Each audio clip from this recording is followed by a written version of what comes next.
Frente Oriental era el conflicto en el corazón de la Primera Guerra Mundial.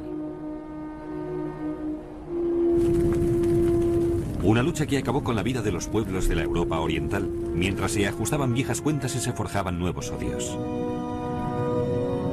Un presagio de la Segunda Guerra Mundial. Nunca había habido una guerra como esta, librada con tal furia bestial.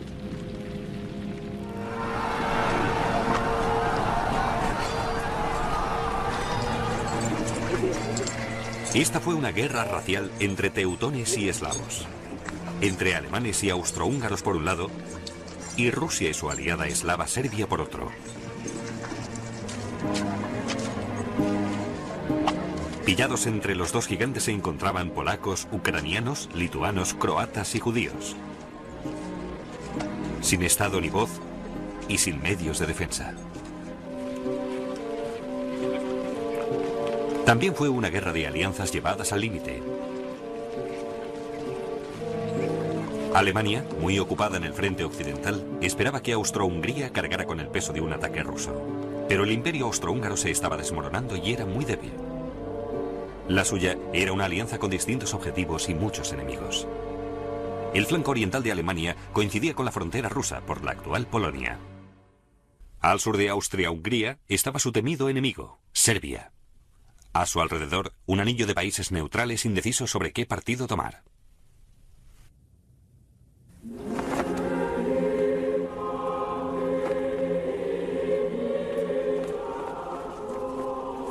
Las tropas rusas son bendecidas antes de partir para la guerra. Un oficial les proporcionó a sus hombres una oportunidad histórica. Hermanos, nuestro eterno enemigo, Alemania, intenta esclavizar a Rusia, nuestro país, que lleva mucho tiempo asfixiándose bajo el peso muerto de Alemania. Ha llegado el momento de poner fin al dominio teutónico. Pero no todo el mundo veía el conflicto en términos tan épicos. El recluta ruso, Vasily Mishin, partió para luchar contra los alemanes lleno de pavor.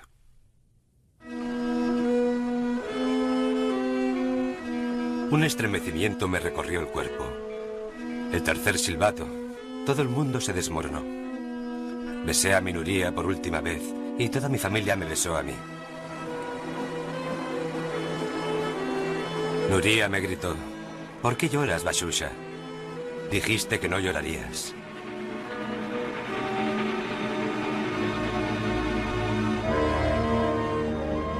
El desafío de esta guerra en el trastero de Europa era la logística.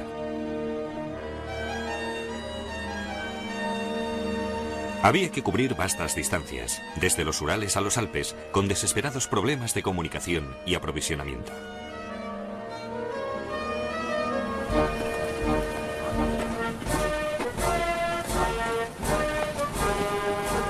El 17 de agosto de 1914, el primer ejército ruso tomó la iniciativa e invadió Alemania.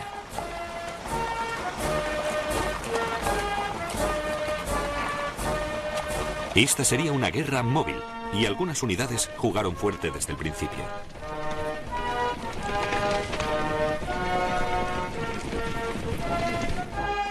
Vladimir Litauer, oficial de la caballería rusa, ya había cruzado la frontera en misión de reconocimiento.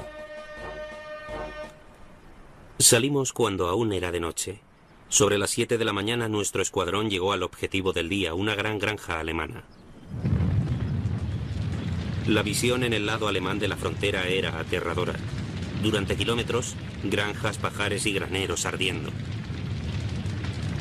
Como todos los ejércitos, nosotros saqueamos y destruimos y luego odiamos tener que admitirlo. Las atrocidades aún eran mayores en aquellos lugares que de repente cambiaban de manos, donde los soldados vivían de la tierra, donde no estaban seguros de quién era el enemigo. El regimiento de Litauer fue atacado en el pueblo de Santopen, en Prusia Oriental. Los rusos culparon a los locales por dirigir el ataque desde la torre de la iglesia. Groten perdió los nervios y gritó: «Todos son espías, matadlos». En un momento estaban todos muertos. Las historias de los horrores se fueron divulgando, como recuerda en su diario Pete Kurr, una alemana de 12 años. Pasaron por nuestro pueblo largas columnas de refugiados de Prusia Oriental. Muchos estaban llorando. Había madres con niños pequeños.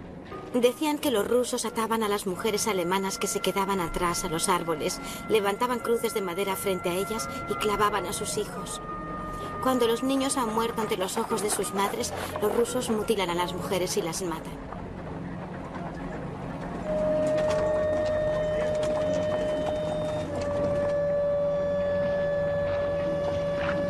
El ejército alemán retrocedió 150 kilómetros. 2 hombres se encargaron de la defensa de Alemania en el este. El general Paul von Hindenburg, que ya había pasado a la reserva, y el general Erich Ludendorff, repescado de la ofensiva en el oeste. Con el tiempo llegarían a tener más poder que el Kaiser.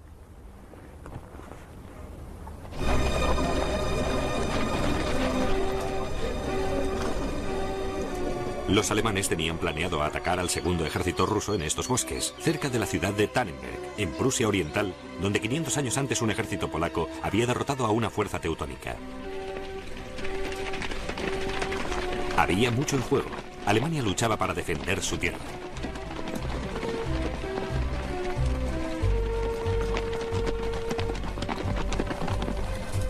El regimiento de Julius Bolt fue transportado del frente occidental al oriental. Después de un viaje en tren de 60 horas, una rápida marcha de 4 horas hasta el campo de batalla, recibí mi bautismo de fuego. Aunque parezca extraño, me dejó indiferente. En un destello pensé en mi casa, miré al cielo y me arrojé a la línea de fuego.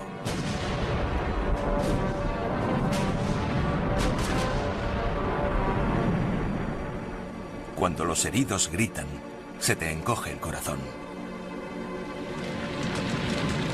Ya casi no queda nada de esta hospitalaria ciudad. Lo que queda de los edificios sigue ardiendo, está en ruinas.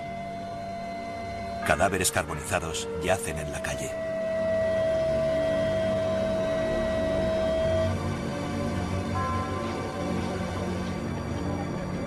Los rusos se vieron frenados en Tannenberg, y ello compensó a los alemanes por la falta de victorias en el oeste. Hindenburg y Ludendorff fueron considerados los salvadores de la nación, como lo confirma la niña Pete. Paul von Hindenburg es enorme y muy fuerte. Tiene la cabeza cuadrada y lleva bigote, y tiene muchas arrugas en la cara. La gente del este le adora. Alemania necesitaba héroes. La batalla entró en la mitología panalemana. Venganza por la invasión rusa. La venganza final por la antigua derrota. Este impresionante monumento se completó en 1927, un símbolo para el ambicioso derecho de Alemania.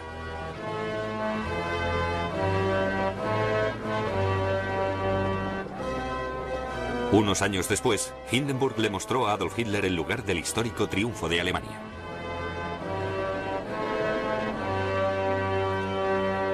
En la actualidad, el monumento está en ruinas, bombardeado por los rusos después de la Segunda Guerra Mundial. El último golpe en los enfrentamientos eslavo-teutónicos en Tannenberg.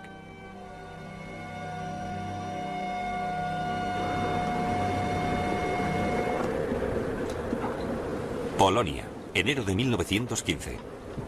Los rusos estaban firmemente atrincherados. Los alemanes habían pasado a la ofensiva intentando desalojarlos.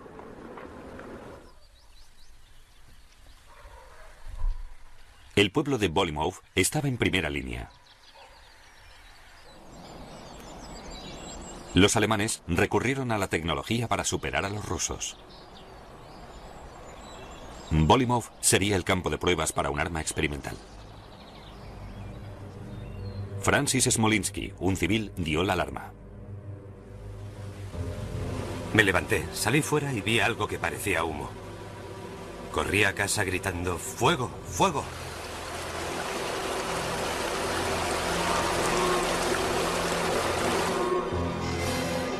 Tras las líneas rusas, el general Vasil Gurko disponía de fragmentos de información que no encajaban. Cientos habían muerto misteriosamente. Trincheras llenas de cadáveres, aunque era posible que no lo fueran. Cuerpos en un estado de colapso, con escasos signos de vida, yacían en el bosque. ¿Cuál era la razón de este extraño suceso? ¿Acaso algunos de los que ya habían sido enterrados presentaban un estado de coma y no estaban muertos? Desde la torre de esta iglesia, los observadores alemanes contemplaron el primer ataque a gran escala de la guerra química.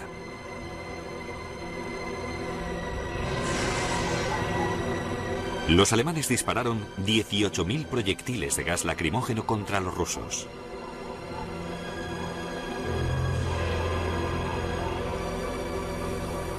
Se decía que el viento soplaba en la otra dirección y que hacía demasiado frío para que el gas funcionara.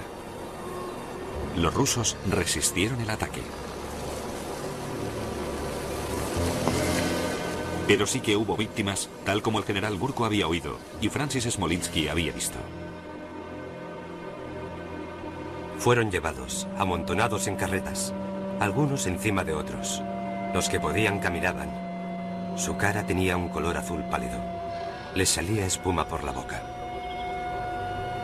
3 meses después, Ypres, en el frente occidental, se ganó erróneamente la morbosa distinción de ser el primer lugar que sufrió un ataque de gas. Nadie informó de lo de Bolemow, ni tampoco se investigó.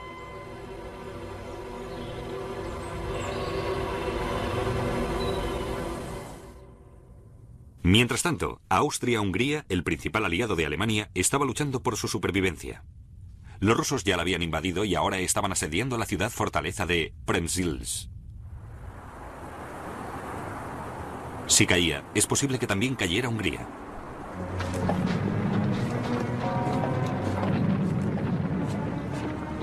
Los rusos se quedaron 6 meses lanzando proyectiles, esperando.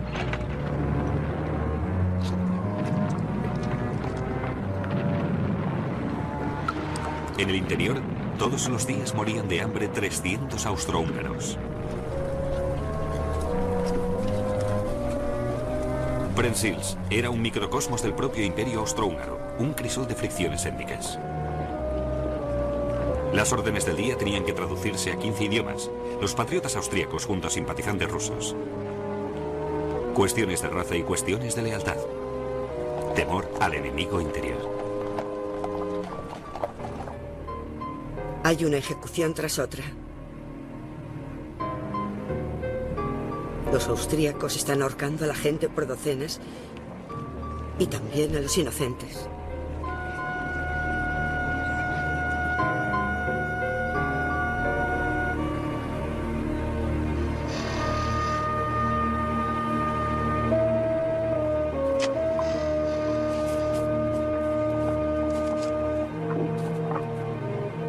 Marzo de 1915.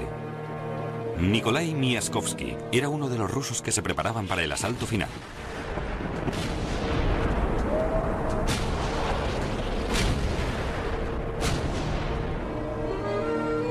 En vez del tiroteo que esperábamos, solo hubo algunos disparos de metralla. Y luego llegamos a la fortaleza con cierta facilidad.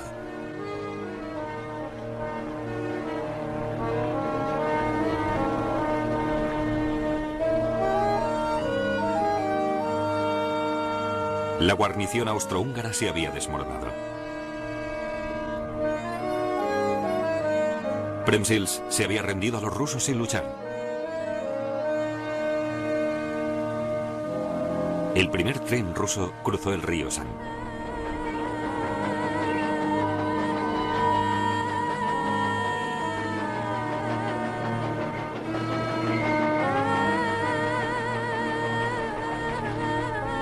Bernard Peirce, observador británico, se dio cuenta de lo divididos que estaban los austrohúngaros. Las tropas, en vez de ser húngaras en su totalidad, eran de varias nacionalidades. Las condiciones de la defensa causaron alborotos y, al final, a la desobediencia abierta de las órdenes.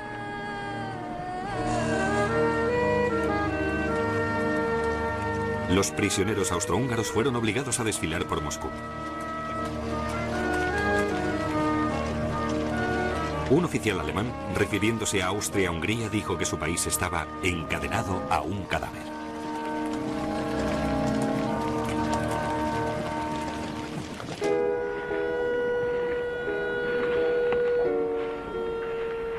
Los rusos enterraron a los alemanes muertos tras otra batalla.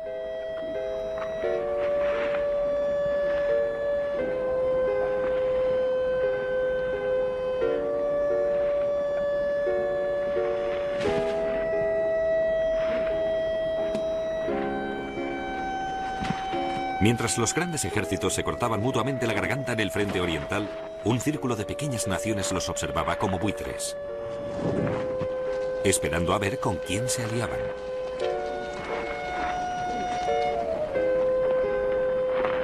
Se olvidaron los ideales liberales y los principios elevados. La cuestión era, ¿quién les iba a ofrecer más? ¿Y quién iba a ganar la guerra? Estas pequeñas naciones, Italia, Grecia, Bulgaria, Rumanía, también tenían pleitos pendientes, tierras que querían recuperar. El precio de cualquier alianza sería muy alto.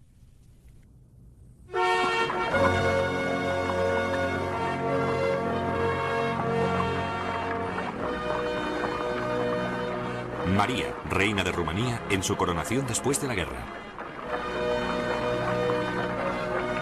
De origen inglés, como princesa de Edimburgo, María había dirigido eficazmente a Rumanía como la leal aliada de Gran Bretaña en la Primera Guerra Mundial. Se arrodillaba ante su esposo, el rey Fernando.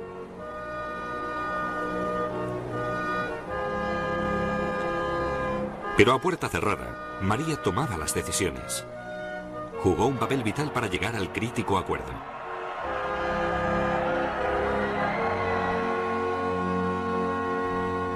María le había escrito al zar de Rusia, al primo Niki y al rey inglés, el primo Jorge, ofreciendo la participación de Rumanía en la Primera Guerra Mundial. Por el hecho de ser neutral, recibo noticias de ambos bandos. Cada uno de ellos intenta convencernos de que es imposible que sea derrotado. Promesas y amenazas penden sobre nuestra cabeza. El gobierno rumano, incitado por María, fijó el precio para entrar del lado de los aliados: Transilvania, Banat y Bucovina. Y añadió para mayor información de Jorge V. Estas explicaciones geográficas deben parecerte chino, pero puedes encontrar estos lugares en un mapa. Su marido Fernando, nacido en Prusia, prefería aliarse con Alemania. Pero en agosto de 1916, los aliados aceptaron los términos de Rumanía.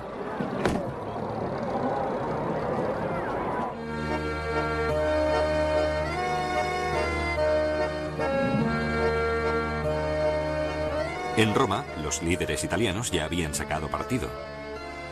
En vez de aliarse con los poderes centrales, según los tratados anteriores a la guerra, Italia se declaró neutral.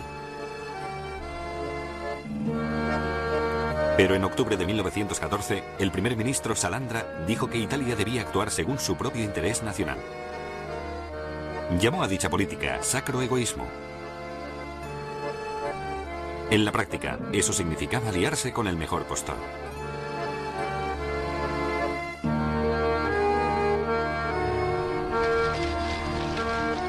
Pocos italianos querían luchar. Pero los aliados les ofrecieron un pedazo de Austria-Hungría, parte de la costa de Dalmacia, y añadieron algunas islas. Por ello, sin consultarlo al Parlamento, Salandra aceptó, enviando a su pueblo a uno de los frentes más duros de toda la guerra.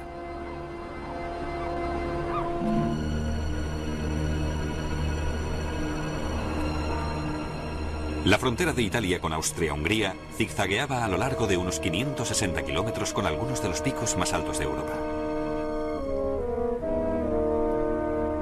Los austrohúngaros tenían ventaja, ya que ocupaban las tierras altas a lo largo de todo el frente.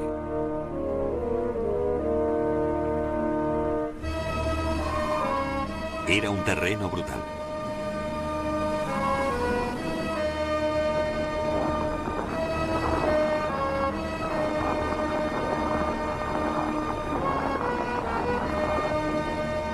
Las tropas alpinas italianas avanzaban lentamente hasta la línea del frente.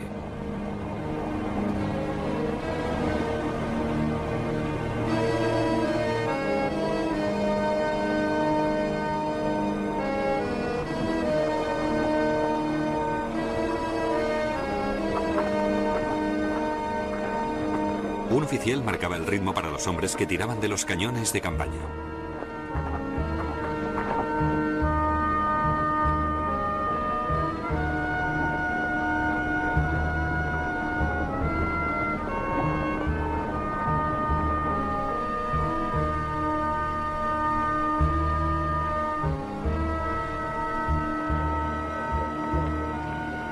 En mayo de 1915, las tropas italianas tomaron el pueblo montañés de Cortina d'Ampezzo. Frente a ellos, el imponente Monte Lagasui. A la salida del sol, los italianos habían escalado su escarpada pared rocosa hasta llegar a un estrecho saliente.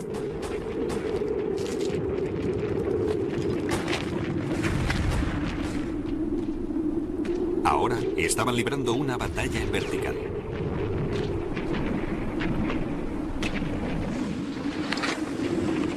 Por encima de ellos, los austrohúngaros tenían menos hombres, pero mostraban una tenacidad desconocida en otros frentes.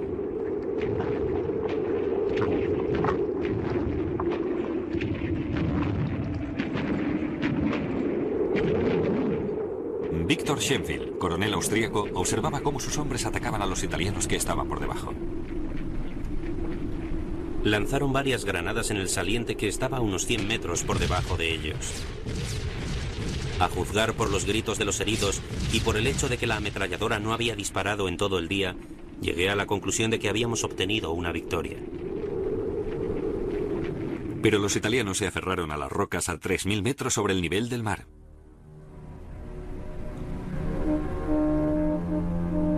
Cada bando cavó en la montaña para refugiarse y pasaron los siguientes 2 años intentando desalojar al otro.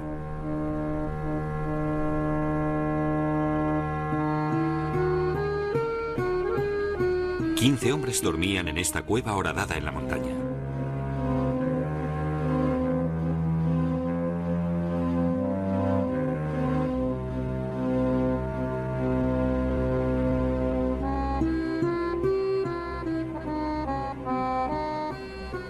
Ambos bandos hacían turnos de 24 horas, cavando túneles para intentar llegar a la posición del enemigo y volar la montaña bajo ellos.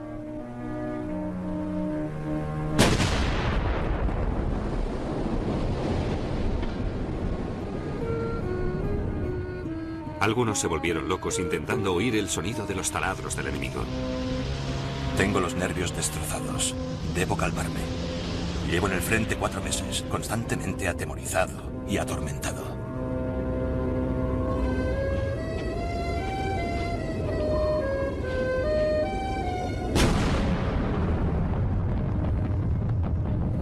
Las avalanchas eran otro de los peligros de la guerra. Algunas veces provocadas por los proyectiles.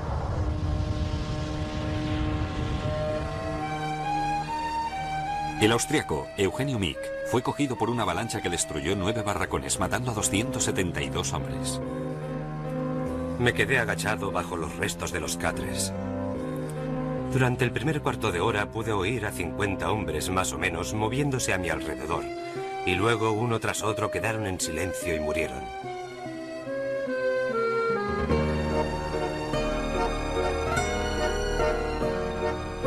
La frontera de Italia con Austria-Hungría era menos montañosa a lo largo del río Isonzo. El primer ataque de Italia fracasó con grandes pérdidas de vidas humanas, pero el general Luigi Cadorna cruelmente ordenó otro y otro. 11 batallas en total, a un coste de 300.000 vidas humanas.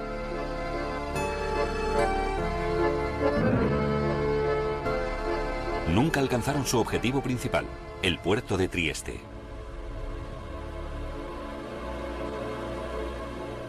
Giuseppe Cordano sirvió en los Alpes Julianos en un sistema de trincheras a tan solo 15 metros por debajo de las posiciones austríacas.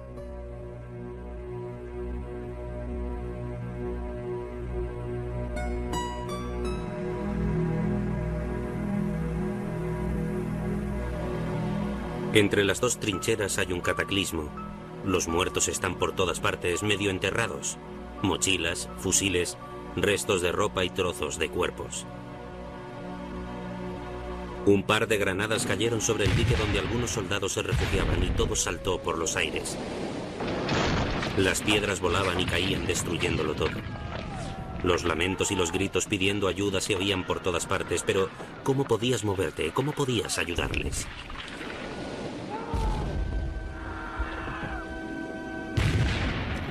Estoy en la cresta y sigo adelante metro a metro, agachando la cabeza bajo la metralla. A 10 metros de mí le dan en la cabeza a Zani, de Vicenza. Grita y cae por el precipicio. Observo su cuerpo mientras cae. Era un buen hombre. Sigo adelante sin dejar de preguntarme cuándo llegará mi hora.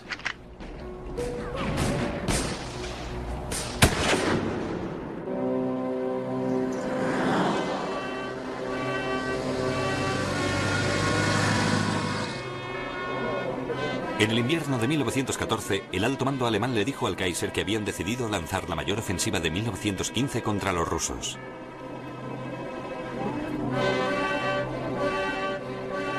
Los generales descartaron una victoria total, pero creían que un golpe decisivo podría obligar a los rusos a pedir la paz.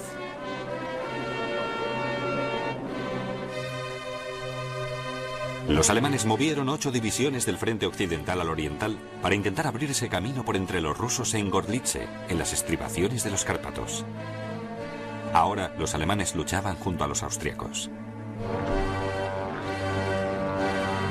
El austríaco Matthias Mixit notó el cambio de ánimos. Es maravilloso oír hablar a las tropas alemanas. Todo el mundo está seguro de la victoria, consciente de su fuerza. No hay melancolía en las charlas ni pronósticos negativos. Florence Farnborough, enfermera británica de la Cruz Roja rusa, viajó con su cámara por el frente oriental. Su equipo de enfermeras llegó en carretas a Gorlice. No tenían ni idea de que más de 300.000 alemanes y austríacos se estaban preparando para atacar la ciudad. Ya habíamos elegido nuestro hospital, un edificio de sólida construcción con varias habitaciones bien ventiladas. Estamos rodeadas por los Cárpatos. Me gusta observarlos de noche cuando están misteriosamente silenciosos y pacíficos.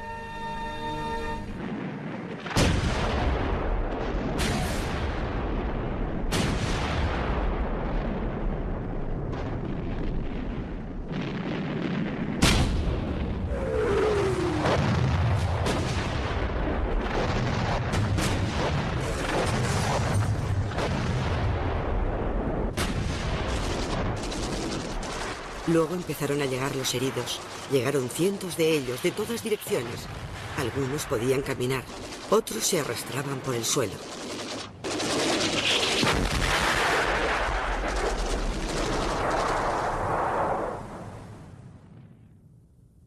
Cuando los alemanes se acercaron, el equipo de Florence recibió la orden de evacuar.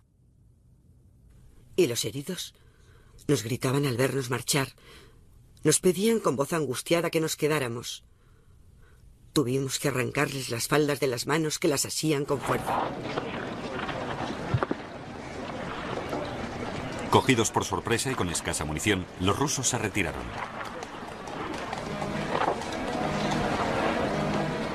El soldado de infantería Miaskovsky le escribió a su amigo, el compositor Sergei Prokofiev. Mi querido Seriozenka, hemos iniciado la retirada en un estado de incontenible pánico. Nuestras tropas se disuelven como la nieve. De los 3.000 miembros del regimiento solo han sobrevivido 600 o 700, y eso en un solo día. El ejército ruso corrió, pero no hacia la mesa de negociaciones.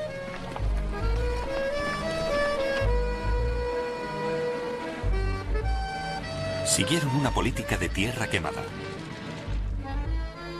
Vasily Mishnin llegó al pueblo de Dombrovo. Los locales nos han recibido bien, pero por la noche, cuando llegaron los cosacos y empezaron a echarnos cruelmente, entonces hubo lágrimas y una gran tristeza, y todos maldecían a la guerra.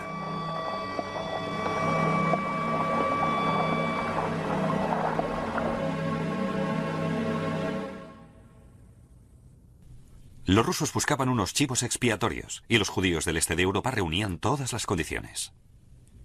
No parecían rusos, y su lengua, el yiddish, sonaba sospechosamente como el alemán.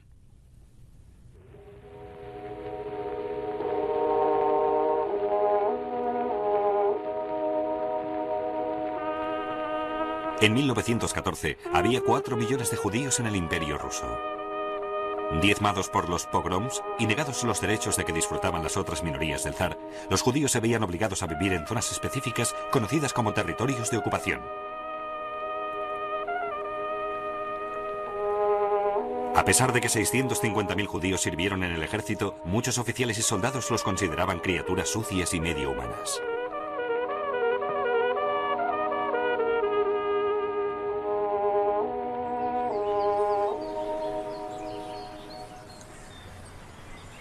1 de abril de 1915.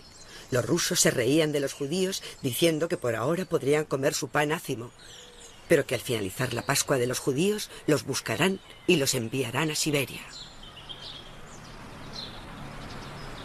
Helena Jablonska vivía en la calle Francisek número 20, en el corazón del antiguo Przemysl. Un tercio de la población era judía. Se sentían a salvo bajo los austrohúngaros, pero ahora Helena veía como a los pocos días de haber llegado, los rusos los expulsaban. Martes 30 de marzo. Los judíos son tratados sin piedad. Le cortaron la barba y las patillas al viejo rabino de Bebza. Luego le ataron a un caballo y se lo llevaron a rastras. Golpearon a su mujer. Los judíos no pueden ser propietarios de ningún comercio.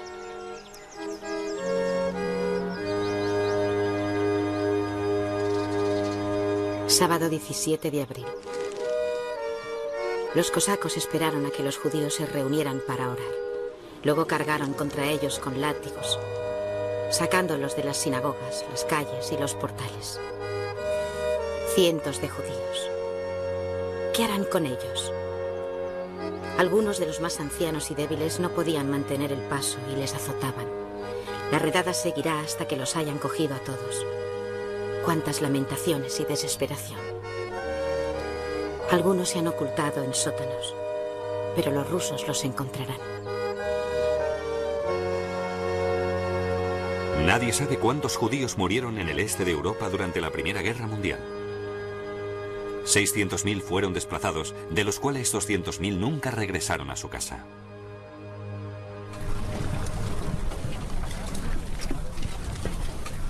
Después de su experiencia bajo los rusos, muchos judíos esperaban que los alemanes les trataran mejor.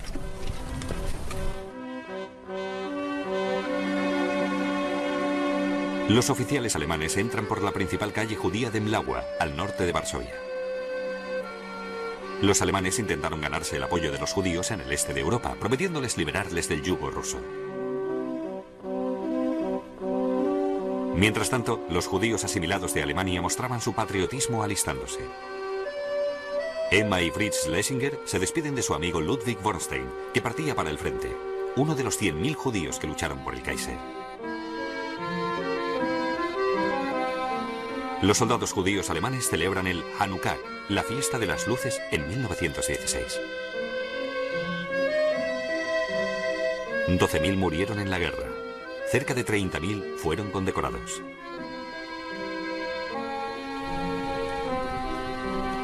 Pero a pesar de que los judíos eran tolerados en el ejército alemán, muchos eran los soldados que los despreciaban.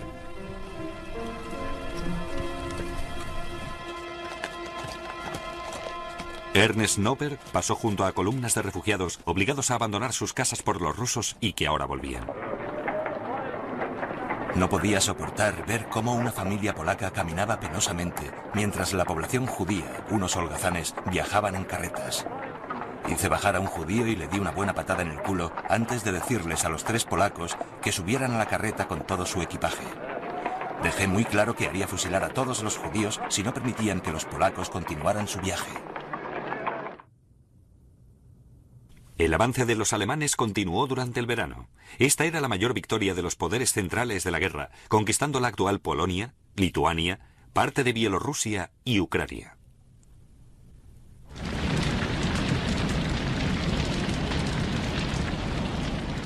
Los alemanes se encontraron con un mundo medio destruido.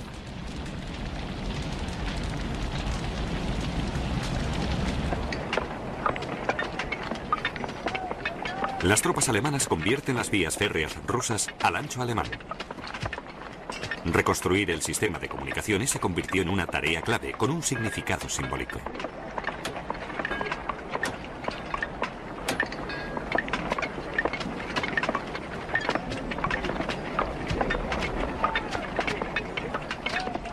El objetivo de Alemania era darle a Polonia el estatus de nación independiente, pero bajo su protección. Las tropas que avanzaban consideraban que llevaban consigo el orden civilizado y la disciplina. Lo que parecía perdido para siempre fue creado de nuevo por los batallones alemanes de la cultura. El espíritu alemán sopla sobre la pobre tierra. Una nueva vida nace de entre las ruinas.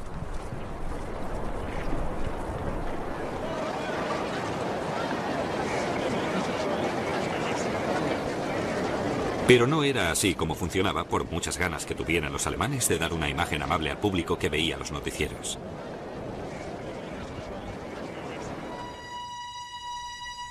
La norteamericana Laura de Turzinovich vivía aquí, en la ciudad ocupada de Suwałki, cerca de la frontera lituana.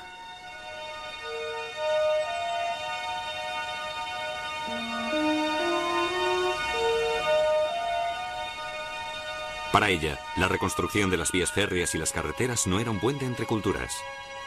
Era el medio que tenían los alemanes para llevarse el botín a casa. Todos los días enviaban muebles a Prusia Oriental. Talaron los bosques, confiscaron las herramientas agrícolas, las mujeres fueron ultrajadas. Tenían que vaciar Polonia y llevárselo todo, y además tenían que humillarla, haciéndole pagar unas contribuciones terribles.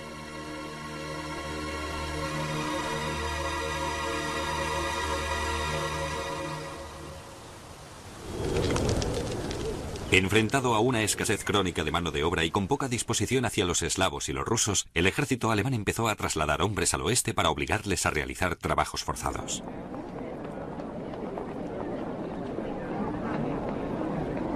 La Cruz Roja norteamericana distribuye alimentos a los hambrientos campesinos polacos.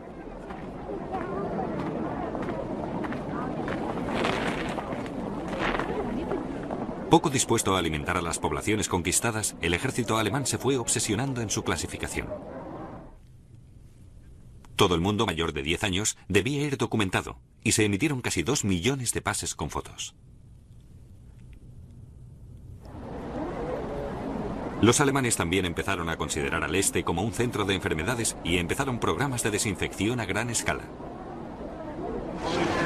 El 17 de octubre de 1915, el comandante médico alemán ordenó que todos los cruces del ferrocarril por la frontera este fueran sellados.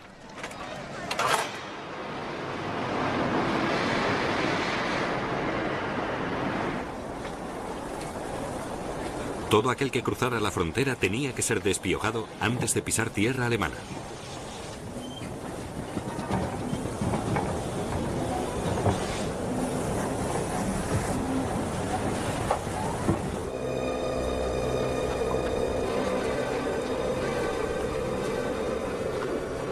Invierno de 1915.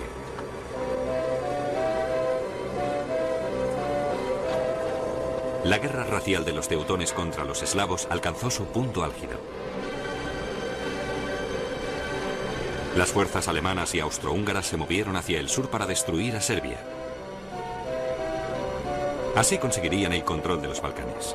La venganza final por el asesinato del archiduque Francisco Fernando. Y contaban con un nuevo aliado, Bulgaria, tentada por la potencia militar alemana y segura de que ganarían la guerra.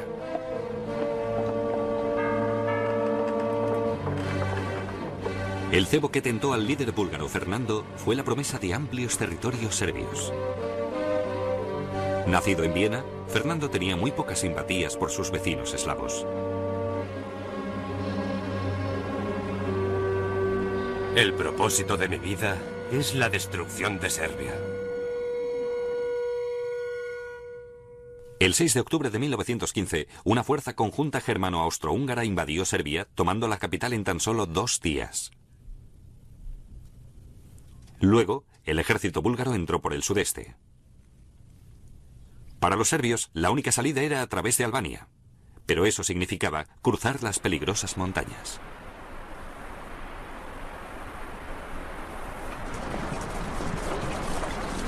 A medida que las garras del enemigo le iban cercando, el ejército serbio escapó. Y el pueblo huyó con él.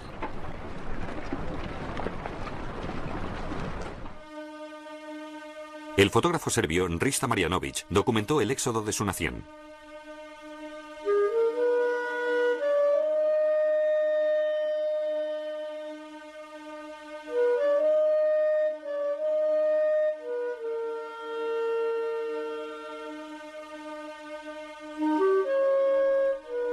Uno de los refugiados era Katarina Kostic, de 12 años.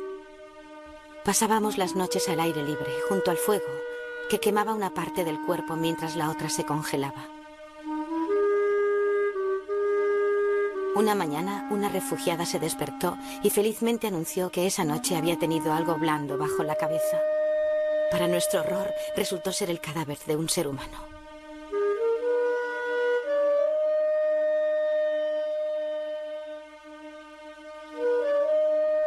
Un soldado tiró su fusil para llevar a una anciana que había caído. Ella le señaló hacia dónde estaba el enemigo. Se estaba acercando y le devolvió el fusil. Se detuvieron aquí, en el campo de los Mirlos, en Kosovo. La nación serbia respiró hondo mientras sus líderes se reunían en la ciudad de Prizren. Las perspectivas eran muy negras: presentar batalla, rendirse o sobrevivir para luchar otro día. El periodista Gordon Smith observó el debate en el seminario de la ciudad. El consejo no duró mucho tiempo. El 24 de noviembre se tomó la suprema resolución. El rey, el ejército y el gobierno se negarían a tratar con el enemigo y huirían a Albania.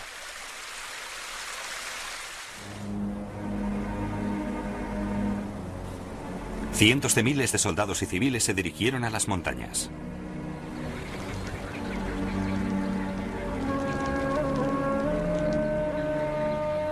Su plan: alcanzar el Mediterráneo para ponerse a salvo. Esta épica retirada dio forma a la percepción que la moderna Serbia tenía de sí misma, ocupando su lugar en el mito nacional junto a la derrota en 1389 a manos de los turcos en el mismo campo de los Mirlos. En la actualidad sigue siendo una herida abierta. Una película serbia dirigida por un veterano de esta marcha reconstruye su agonía. Cuanto más lejos íbamos, peor era. No se oían los típicos juramentos de los hombres ni los oficiales gritando órdenes. Esta enorme procesión funeraria del Estado de Serbia soportó el dolor en silencio. ¿Quién marcha detrás de mí? ¿Quién delante? ¿Dónde está mi compañía? Muy pronto nos dispersamos. Ahora era sálvese quien pueda.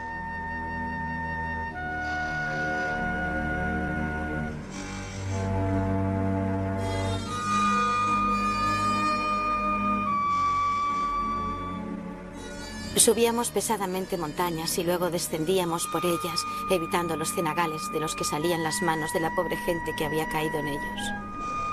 Tropezábamos, nos quedábamos sin fuerzas, pero no podíamos dar la vuelta. Teníamos que seguir adelante.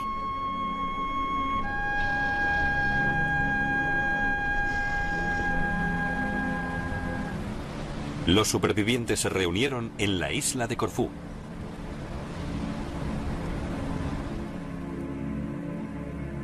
Agotamiento, hambre y enfermedades continuaban cobrándose sus víctimas.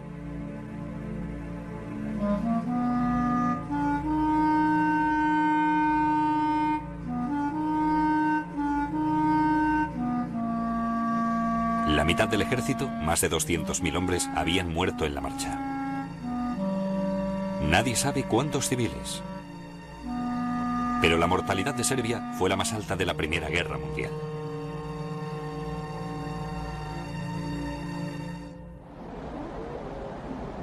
No había duda de quién ganaba la titánica lucha de teutones contra eslavos.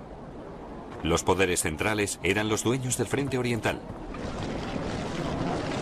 Las columnas de los prisioneros rusos se convirtieron en algo muy familiar. La calle estaba llena de ellos, miles, conducidos como perros, insultados, apaleados. Si caían, les golpeaban hasta que se levantaban o permanecían inmóviles para siempre. El Kaiser Guillermo incluso sugirió que 90.000 prisioneros rusos fueran llevados a una península estéril en la costa del Báltico y que se les dejara morir de hambre.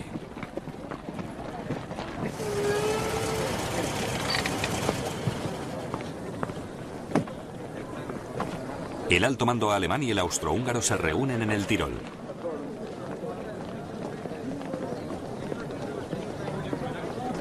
Pero detrás de las felicitaciones mutuas, la alianza está podrida hasta la médula. Practicando su apretón de manos, el archiduque Federico, el comandante en jefe austríaco, esperaba a uno de los hombres más poderosos del mundo, el Kaiser alemán. La guerra había expuesto sus diferencias, no los había unido. Alemania consideraba que el imperio austrohúngaro estaba en ruinas. Se preguntaba si debía anexionarlo al Reich alemán. Austria-Hungría encontraba a Alemania arrogante y dominante. El jefe del Estado Mayor austríaco, a la izquierda, llamaba a los alemanes nuestros enemigos secretos.